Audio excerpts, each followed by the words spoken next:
నమస్తే, welcome to our channel. నేను సౌజన్య.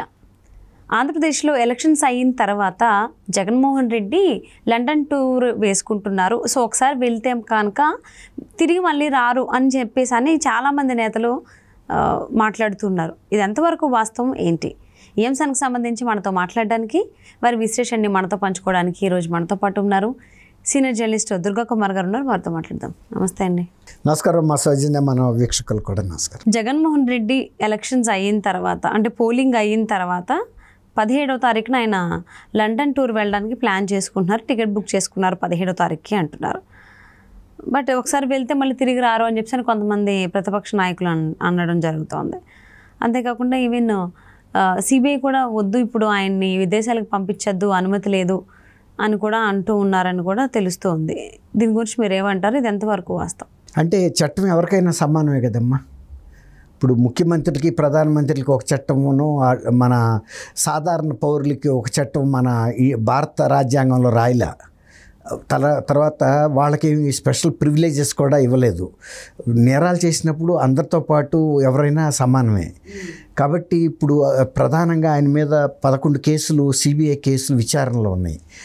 ఈ ప్రధాన కేసులు విచారణ ఈ నెల 15వ తారీఖున ఒక కేసు వస్తుంది, మెయిన్ కేసు. ఇప్పుడు ఆయన ఈ టైంలో ఫారిన్ వెళ్ళటానికి అనుమతి కోసం విత్ ఫ్యామిలీ, ఆయన భార్యతో సహా వెళ్ళటానికి అక్కడ అప్లికేషన్ పెట్టుకున్నారు, దీనికి కోర్టుకి అనుమతి కోసం. కానీ మరి 11 కేసులు ఉన్న వ్యక్తి, అందులోనూ ఇప్పుడు ఎన్నికలు జరగబోతున్నాయి 13వ తారీఖున. 13వ తారీఖున ఈ ఎన్నికల్లో ఆయన చీఫ్ మినిస్టర్గా గెలుస్తాడా లేదా అని తెలీదు. చీఫ్ మినిస్టర్గా ఉన్నప్పుడు ఏంటంటే కొన్ని ప్రివిలేజెస్ అయితే ఉంటాయి. ఇలా ఒక డిప్లొమాటిక్ పాస్పోర్ట్ లాగా కొంత స్పెషల్ కన్సిడరేషను. మీరు గమనిస్తే గతంలో ఆయన అనేక సార్లు విదేశాలకు వెళ్ళటానికి అనుమతికి పెట్టుకోగానే అనుమతి ఇచ్చేశారు, వెళ్ళిపోయాడు, వచ్చేసాడు. ఆ మాట వాస్తవం. కానీ ఈసారి ఫస్ట్ టైము అనుమతి ఇవ్వలేదు. ఎప్పుడు ఇచ్చారు? 14వ తారీఖు ఇచ్చారు, ఎలక్షన్ అయిన తర్వాత రోజుకి ఇచ్చారు. అది మళ్ళీ విచారణే, అంతేగాని 14వ తారీఖుకి వెళ్ళిపోమనేమి ఆర్డర్ పాజిటివ్గా వస్తానే లేదు. ఒక తీర్పు ఇంకా చెప్పలేదు బయటికి. రెండోది ఏంటంటే వీళ్ళని కూడా అడిగారు సిబిఐని, వాళ్ళ అభిప్రాయం తీసుకోవాలి కదా, వాళ్ళు కదా ప్రాసిక్యూట్ చేస్తుంది ఈ కేసుని. ఈ కేసుకి సంబంధించి అసలు బెయిల్ ఇవ్వాలా వద్దా అనేది సిబిఐ అభిప్రాయం కూడా కోర్టు అడుగుతుంది, ఎందుకంటే ప్రాసిక్యూటింగ్ అథారిటీ వాళ్ళు కాబట్టి. వాళ్ళు అడిగితే ఏం చెప్పారంటే, ఇప్పుడు ఈయన మీద ఇన్ని కేసులు ఉన్నాయి, ప్రధాన కేసు కూడా విచారణ 15వ తారీఖున వస్తూ ఉంది ఇదే కోర్టు ముందు.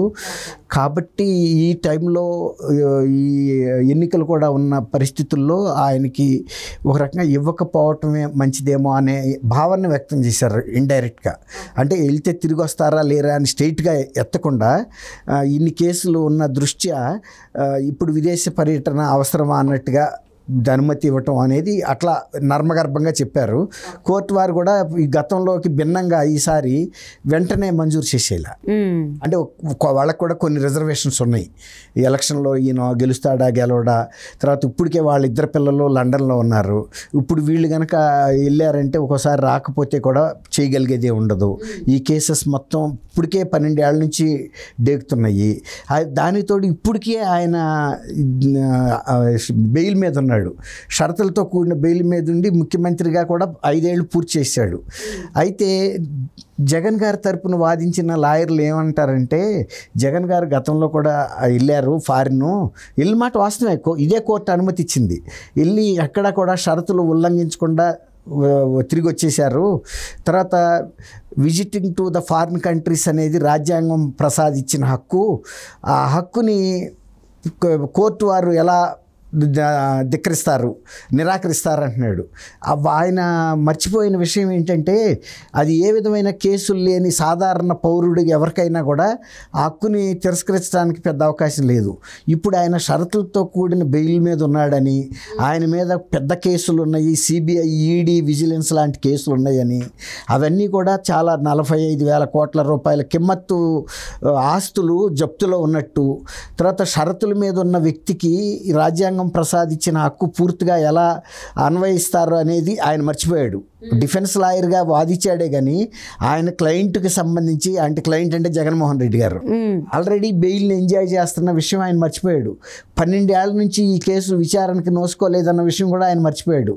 ఆయనకి కూడా మామూలు సిటిజన్స్కి ఉండే ప్రివిలేజెస్ అని ఇవ్వాలన్నట్టుగా మాట్లాడతాం కోర్టులో ఉన్న ఇతర లాయర్లకి, జడ్జీలకు కూడా కొంచెం విచిత్రంగా అనిపించింది. ఇప్పుడు తన క్లయింట్ సిచ్యువేషన్ స్టేటస్ ఏంటనేది లాయర్కి తెలిసి ఉండాలి. ఆల్రెడీ నా క్లయింట్ ఫలానా రోజు నుంచి బెయిల్ మీద ఉన్నాడు, ఇన్ని కేసెస్ ఉన్నాయి, వాటి మ్యాగ్నిట్యూడ్ కూడా చాలా పెద్ద ఎత్తున శిక్షలు పడే అవకాశం ఉన్న సెక్షన్స్ అవన్నీ కూడా. దానితోడు ఇప్పుడు వరకు చీఫ్ మినిస్టర్గా ఉన్నాడు, రేపు ఎలక్షన్ ఫేస్ చేయబోతున్నాడు. రేపు ఎలక్షన్లో గెలవకపోతే ఎవరిని నమ్మే పరిస్థితి లేదు కదండి.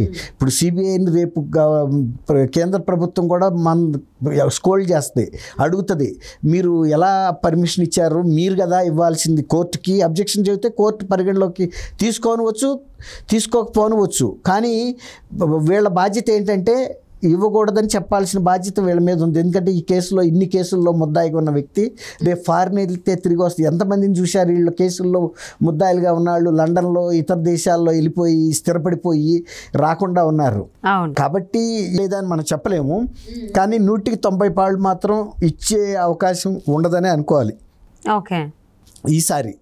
ఎందుకంటే ఇప్పుడు ఎలక్షన్లు అయ్యి ఆయన గతంలో చీఫ్ మినిస్టర్ పదవి ఇక్కడ ఉంది కాబట్టి ఆయన తిరిగి వచ్చాడు.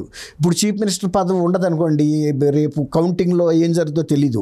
కౌంటింగ్లో గెలిస్తే రానువచ్చు, కౌంటింగ్లో ఓడిపోయాడని తెలిసింది అనుకోండి, కౌంటింగ్ అక్కడ ఉండగానే ఇంకా రావాల్సిన అవసరం ఉంది. ఇక్కడికి వచ్చి ఆయన ముఖ్యమంత్రిగా విధులు నిర్వహించాల్సిన అవసరం లేదు కదా రాజ్యాంగబద్ధంగా. ఆయనకి బెయిల్ క్యాన్సిల్ ఆయన వెళ్ళేది జైలుకేగా. మళ్ళీ తర్వాత ఇప్పుడు ఆయన మామూలు పౌరుడే కాబట్టి ఎక్కడ కూర్చున్నా ఆయనకి జరుగుతుంది.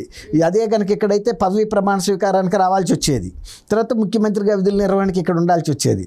ఇప్పుడు ఆయన రేపు ఎలక్షన్లో ఓడిపోయాడు అనుకోండి, ఆయన ఎవరు, మన మాల్యా, అతని పేరేంటి, రెండో అతను వజ్రాల వ్యాపారి నీరవ్ మోడీ, వాళ్ళతో సమానమే కదా అతను కూడా.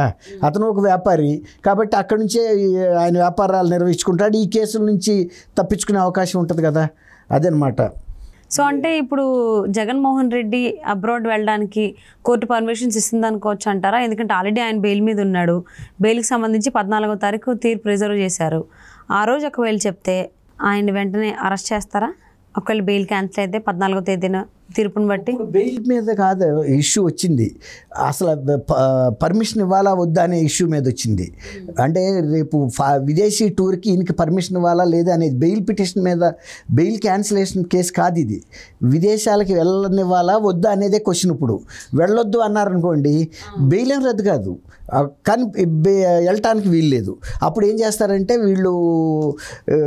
వీళ్ళకి ఇమిగ్రేషన్ వాళ్ళకి, సిబిఐకి, తర్వాత ఎయిర్పోర్ట్ అథారిటీస్కి ఇన్ఫామ్ చేస్తారు, ఫలానా జగన్మోహన్ రెడ్డి ఫలానా పాస్పోర్ట్ నంబర్ మీద విదేశాలకు వెళ్ళటానికి పర్మిషన్ లేదు అని.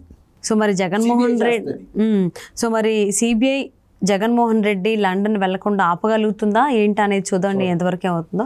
Thank you so much. నమస్కారం మా సౌజన్య మన వీక్షకులు కూడా నమస్కారం.